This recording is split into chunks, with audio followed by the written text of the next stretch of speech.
अखंड मंथन के सभी दर्शकों को नमस्कार। मैं हूं शेखर त्रिपाठी और आप देख रहे हैं हमारा यूट्यूब चैनल अखंड मंथन। अब समय आ गया है मोदी नहीं योगी का, और योगी दिलाएंगे हिंदुओं को इंसाफ। जी हां, ये बात हमारे द्वारा नहीं कही जा रही है, ये एक भविष्यवक्ता के द्वारा कही गई है। और इस भविष्यवक्ता ने कहा है कि मोदी नहीं बल्कि योगी हिंदुओं को न्याय दिलाएंगे। वैसे आप जानते हैं कि देश में कश्मीर हमले के बाद उपजे गुस्से और चिंता ने सभी को एक तरह से असुरक्षित महसूस कराना आरंभ कर दिया है। और इसी बीच सामाजिक और राजनीतिक विश्लेषक कार्तिक गौड़ ने एक बड़ी और विवादास्पद भविष्यवाणी करके तहलका मचा दिया है। उनका दावा है कि अब देश में हिंदुओं को न्याय दिलाने के लिए मोदी नहीं बल्कि उत्तर प्रदेश के मुख्यमंत्री योगी आदित्यनाथ की अगुवाई ही एक अंतिम समाधान होगी। उन्होंने स्पष्ट कहा है कि अगर न्याय चाहिए तो अब कड़े निर्णय का समय आ गया है, और वो निर्णय सिर्फ योगी जैसे नेता ही ले सकते हैं। गौड़ ने ये बातें एक लाइव शो में कही, जहां उन्होंने केंद्र सरकार की सबका साथ सबका विश्वास जैसी नीतियों को डाइल्यूटेड और असंतुलित बताया है। उनका कहना है कि एक लोकतंत्र में सबको खुश करना संभव नहीं है। जब एक आइसक्रीम वाला भी हर ग्राहक को संतुष्ट नहीं कर सकता तो सरकार ये कैसे कर पाएगी। उन्होंने कहा कि हम निर्णय लेने आए हैं जो भारत के हित में हो, भले ही वो किसी को पसंद आए या ना आए। हम आज भी वही सोच रखते हैं कि योगी आदित्यनाथ जैसा नेता आपके सामने वो करेगा जो कि हिंदुओं के हित में है। तो कार्तिक गौड़ का कहना है कि जब खिलाड़ी 140 की स्पीड से बॉलिंग कर रहा है तभी मैदान में उतरो, ना कि तब जब उसकी रफ्तार गिर चुकी हो। गौड़ ने 2023 के चुनाव के संदर्भ में भी कहा था कि अगर मोदी के बाद कोई सशक्त नेता है तो वह योगी हैं, और उनका ये बयान आज के कश्मीर हमले और नागरिकों पर हुए हमले की पृष्ठभूमि में नया राजनीतिक दृष्टिकोण पैदा कर रहा है।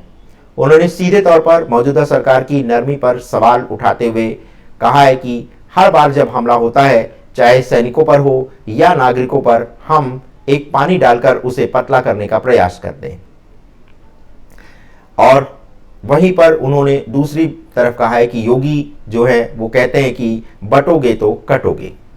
तो गौड़ का आरोप भी सरकार की नीतियों पर रहा है, और उन्होंने कहा है कि सरकार अब जो है लीपा पोती वाली एक तरह से जो नीति है उससे उसको हटना चाहिए, और अगर ऐसा नहीं करती है तो बहुसंख्यक समुदाय से जुड़े असली सवालों का समाधान नहीं मिल सकता है। हालांकि ये भविष्यवाणी उन्होंने पहले की थी, और जहां तक कश्मीर में जो आतंकी हमला हुआ उसके बदले स्वरूप जो ऑपरेशन सिंदूर आरंभ हुआ है वो अब एक ऐसा मसला बनता जा रहा है जिसे ये नहीं कहा जा सकता है कि भारत सरकार किसी भी प्रकार की नरमी बरत रही है। लेकिन कार्तिक गौड़ ने ये स्पष्ट रूप से कहा था कि मोदी के बाद अगर देश में कोई हिंदुत्व को, कोई बहुसंख्यक हितों को समझने वाला अगर कोई नेता है तो वो यूपी के मुख्यमंत्री योगी आदित्यनाथ हैं। और वैसे भी उनकी इस भविष्यवाणी ने एक बार फिर भारतीय राजनीति में मोदी बनाम योगी जैसे संभावित नेतृत्व परिवर्तन की चर्चा को तेज कर दिया है। देश की मौजूदा हालात और कश्मीर की घटनाएं इस बहस को और भी धार दे रही हैं, और जब कि अब ये युद्ध आरंभ हो चुका है और भारत और पाकिस्तान अब किसी निर्णायक मोड़ पर पहुंच सकते हैं, और आप जानते हैं कि कोई भी युद्ध जो है वो एक बड़ा परिवर्तन लेकर के आता है। तो क्या हिंदू समाज को असली समाधान या असली न्याय योगी मॉडल में नजर आ रहा है? चलिए अब इस पर चर्चा करते हैं। तो कार्तिक गौड़ ने एक बार फिर से ये आरोप लगाया है कि देश में हिंदू समुदाय की संपत्तियों पर खुलेआम दावा किया जा रहा है, और न्याय की बजाय संतुलन और भावनाओं को एक तरह से भड़काने के नाम पर बहुसंख्यकों को नजरअंदाज किया जा रहा है। उन्होंने ये भी कहा है कि देश की नीतियां अब सिर्फ चुनावी अंकगणित से संचालित हो रही हैं, ना कि राष्ट्रहित से। जिस दिन कोई ये कह सकता है कि तेरे घर पर मेरा हक है और तुझे वही मेरे सामने साबित करना है, वो दिन भारत के आत्मसम्मान के लिए शर्मनाक है।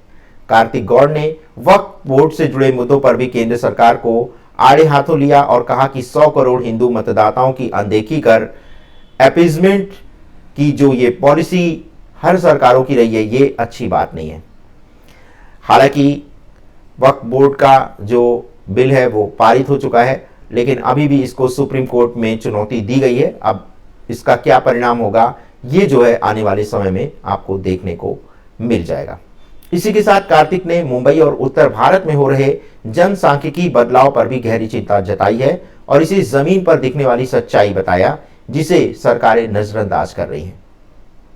गौड़ ने जोर देकर के कहा है कि भारत इस समय राहु लग्न की स्थिति में है और एक ज्योतिषी संकेत करते हुए उन्होंने कहा है कि यह समय देश के लिए भ्रम, धोखे और भीतरघात से भरा हुआ है और यही समय है जब नेतृत्व को अपने निर्णय को स्पष्ट करना होगा और सख्त करना होगा। उन्होंने एक और बड़ी राजनीतिक भविष्यवाणी करते हुए कहा है कि मोदी जी अब तीसरे कार्यकाल में बिना विकल्प के एक्शन लेने जा रहे हैं और ये एक्शन अब तक लिए गए राजनीतिक एक्शन के सबसे बड़े रिकॉर्ड के रूप में जाना जाएगा और मोदी या तो ऐसा निर्णायक नेतृत्व बनने वाले हैं जो भारत की तस्वीर को बदलने वाला है या फिर उनकी गुड बॉय के इमेज को डुबो भी सकता है। उन्होंने योगी आदित्यनाथ को एक ऐसा नेतृत्वकर्ता बताया है जो इस समय की मांग है और इसीलिए उन्होंने कहा है कि अगर मोदी के बाद कोई नेता जो हिंदुत्व के समर्थन में, बहुसंख्यकों के समर्थन में अगर कोई नेता है तो वो योगी आदित्यनाथ हैं और योगी आदित्यनाथ भविष्य में भारत को एक नए रूप में संसार में प्रतिष्ठित कर सकते हैं।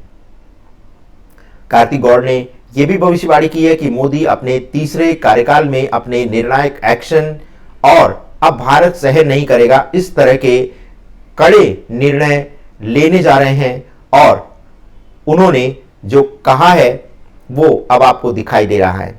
हालांकि ये भविष्यवाणी उन्होंने थोड़े दिन पहले की थी, लेकिन अब आप देख रहे होंगे कि जिस प्रकार से भारत ने पाकिस्तान के विरुद्ध सैन्य एक्शन लिया है तो ये मोदी के सख्त निर्णय का ही एक उदाहरण माना जाएगा। कार्तिक ने प्रधानमंत्री नरेंद्र मोदी के तीसरे कार्यकाल को एक निर्णायक कार्यकाल करार दिया है। गौड़ के अनुसार ये कार्यकाल अब बहानेबाजी या प्रतीक्षा का नहीं होने वाला है, सीधे निर्णायक कार्रवाई करने का समय आ गया है। उन्होंने स्पष्ट रूप से ये कहा है कि मोदी जी के पास अब एक्शन लेने के अलावा कोई विकल्प ही नहीं बचा है, या तो वो कार्रवाई करे या देश में अंदर से सड़ रहे फैलते सिस्टम को एक तरह से फिर दुरुस्त करने का कोई भी उपाय बच नहीं पाएगा। मोदी अब शिशुपाल की 100 गलतियों का इंतजार नहीं करेंगे, बल्कि सुदर्शन चक्र निकालेंगे और उसको पापियों पर चला देंगे और यही कारण है कि जनता ने तीसरी बार मोदी को शासन करने का अवसर भी प्रदान किया है। वैसे गौड़ ने मोदी के तीसरे कार्यकाल के चार्ट को देखते हुए पहले ही यह भविष्यवाणी कर दी थी कि इस बार भारत को अपने दुश्मनों के इलाके में भी कदम रखना होगा और यही हो भी रहा है। आप देख रहे हैं कि भारत ने अब पाकिस्तान को उसके ही इलाके में एक तरह से सबक देने का काम शुरू कर दिया है। गौड़ ने ये कहा है कि भारत की आर्मी इस बार सीमा के पार दुश्मन देश के एक तरह से क्षेत्र में घुस करके अब जो है वो अपना बदला लेने जा रही है और इस समय आप देख रहे होंगे कि जो स्थिति इस समय भारत और पाकिस्तान में है तो हो सकता है कि आने वाले समय में ये आपको देखने को मिले कि भारत जो है वो पाकिस्तान में अपना तिरंगा फहरा दे। इसी के साथ उन्होंने एक ज्योतिषी चेतावनी देते हुए कहा है कि 2026 के बाद हालात हाथ से निकल सकते हैं और ऐसा उन्होंने प्रधानमंत्री श्री नरेंद्र मोदी की कुंडली को देखने के बाद कहा है। उनका कहना है कि मई 2026 के बाद हालात ऐसे होंगे कि अगर निर्णय लेने में देरी हुई तो हर निर्णय खून बहाकर लेना पड़ेगा। उन्होंने ये भी कहा है कि यदि मोदी जी को कोई बड़ा कदम उठाना है तो 2025 तक का समय उनके लिए सबसे अच्छा समय है। उसके बाद परिस्थितियां जबरन निर्णय करवाएंगी और तब स्थिति नियंत्रण से बाहर भी जा सकती है। उन्होंने ये भी कहा है कि आंतरिक सुरक्षा पर अब केंद्र सरकार को फोकस करना होगा।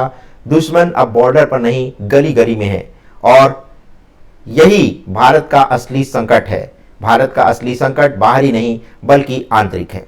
रोहिंग्या, बांग्लादेशी घुसपैठिए, वक्फ की जमीनों पर कब्जा और मुस्लिम तुष्टीकरण जैसी नीतियों के चलते देश के नागरिक अब अपने ही देश के अंदर स्लीपर सेल्स के रूप में जो फैले हुए तत्व हैं उनके द्वारा खतरे के रूप में देखे जा रहे हैं। अब जमीन हमारी नहीं रह गई है और अब ज्योतिषियों की बात का भी मजाक बनाया जा रहा है, ये कहना है कार्तिक गौड़ का। तो कार्तिक गौड़ ने 2026 से पहले भारत को बदलने की भी भविष्यवाणी की है। उन्होंने ये कहा है कि प्रधानमंत्री नरेंद्र मोदी को अब जो है वो बहुत तेजी से निर्णय करने पड़ेंगे। भारत पाकिस्तान और भारत बांग्लादेश के संबंधों में ऐसे मोड़ आ जाएंगे कि उनको जबरन कोई कार्रवाई करनी पड़ेगी। मंगल और केतु के सक्रिय होने की भविष्यवाणी करते हुए कार्तिक गौड़ ने कहा है कि अगर बॉर्डर की स्थिति 60 की रफ्तार से चल रही है तो अब सीधे 120 पर जाएगी। ऐसी स्थिति में न सिर्फ पाकिस्तान बल्कि बांग्लादेश में भी असर दिखेगा। उन्होंने 2012 में की गई अपनी भविष्यवाणी दोहराते हुए कहा है कि 2027-28 तक पाकिस्तान उस रूप में बचेगा ही नहीं जैसा आज है। Gun solution is the only solution, इस मुद्दे पर गौड़ ने पाकिस्तानी चरमपंथियों द्वारा प्रचारित पुराने slogan there is only one solution gun solution का उल्लेख करते हुए कहा कि मुझे अफसोस है लेकिन वो सही थे। ये लोग बात की नहीं सिर्फ लात की भाषा समझते हैं और हमारी सरकार जब तक ये नहीं मानेगी तब तक भारत की समस्या नहीं सुलझेगी।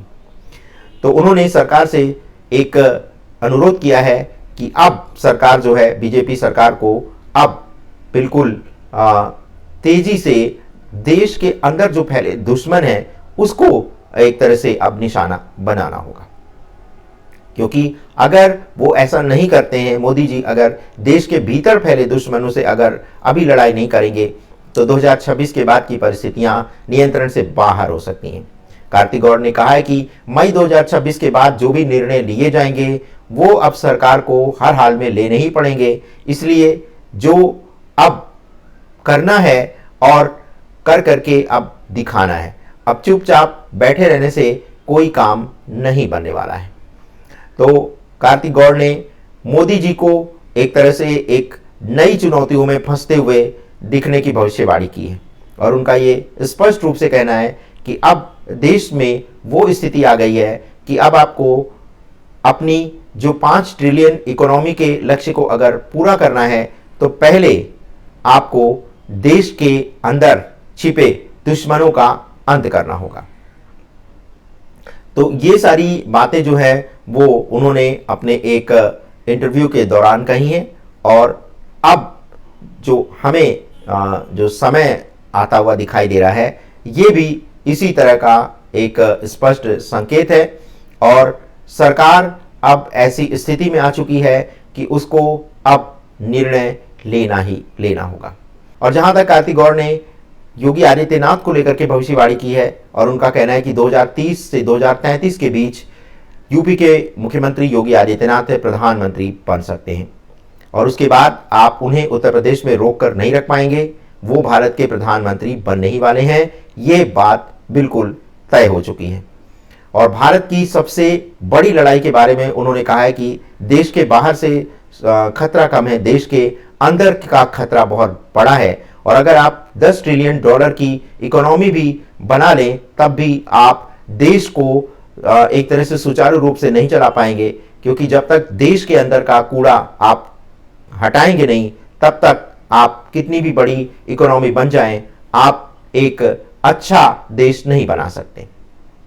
और इसी के साथ साथ उन्होंने चीन का उदाहरण देते हुए कहा है कि चीन में जो ये कॉकरोच हैं इनका इलाज बहुत अच्छी तरह से हो रहा है और अब भारत को भी इन कॉकरोच का इलाज करना पड़ेगा।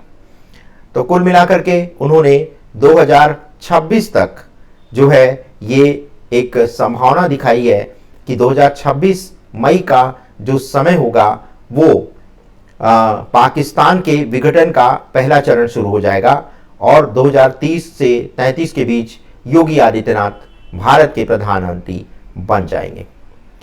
और अगर 2027 तक हम योगी आदित्यनाथ को भारत की कमाल नहीं सौंपते हैं तो भी ये भारत के भविष्य के लिए अच्छी बात नहीं होगी। तो दर्शकों, ये था कार्तिक गौड़ के द्वारा किया गया भविष्यवाणी का लेटेस्ट एपिसोड और इसमें उनकी कुछ पुरानी भविष्यवाणियां भी थी और कुछ नई भविष्यवाणियां भी हैं, लेकिन उनका स्पष्ट रूप से कहना है कि अब देश में निर्णय लेने में देर नहीं करनी होगी और निर्णय देश के बाहरी शत्रुओं के अनुपात में कम और निर्णय अब देश के भीतर छिपे शत्रुओं के अनुपात में अधिक लेने की आवश्यकता है, और जो देश के साथ नहीं है उसको देश से अब बाहर निकालना ही होगा। तो दर्शकों, ये तो आप भी देख रहे हैं कि अभी जबकि भारत और पाकिस्तान के बीच युद्ध चल रहा है, इस समय भी सोशल मीडिया प्लेटफॉर्म पर आपको देशद्रोहियों की कुछ ऐसी पोस्ट देखने को मिली होंगी जिसमें वो पाकिस्तान का समर्थन कर रहे हैं। आपने हाल में ही वायरल वीडियो में एक मुस्लिम महिला को ये काम करते हुए देखा होगा कि वो पाकिस्तान के जो झंडे विरोध स्वरूप चिपकाए गए थे उसको उखाड़ करके वो पाकिस्तान का समर्थन कर रही है। तो ये जो पाकिस्तान का प्रेम है भारतीय मुस्लिमों का, इनको अगर पाकिस्तान से इतना प्रेम है तो इन्हें पाकिस्तान में ही रखना पड़ेगा। और इस बात की संभावना इसलिए अब अधिक बन रही है क्योंकि अगर भारत पाकिस्तान पर विजय प्राप्त कर लेता है तो ये जो मुस्लिम का पाकिस्तान प्रेम है ये समाप्त हो जाएगा, क्योंकि तब मुस्लिम जो देश है पाकिस्तान, इस नाम का कोई देश ही नहीं रहेगा। तो आपका क्या सोचना है इस बारे में? आप अपनी राय हमारे व्हाट्सएप नंबर 7905414965 पर दे सकते हैं। आज के अंक में बस इतना ही, मिलते हैं अगले अंक में, तब तक के लिए हमें अनुमति दें। धन्यवाद, नमस्कार।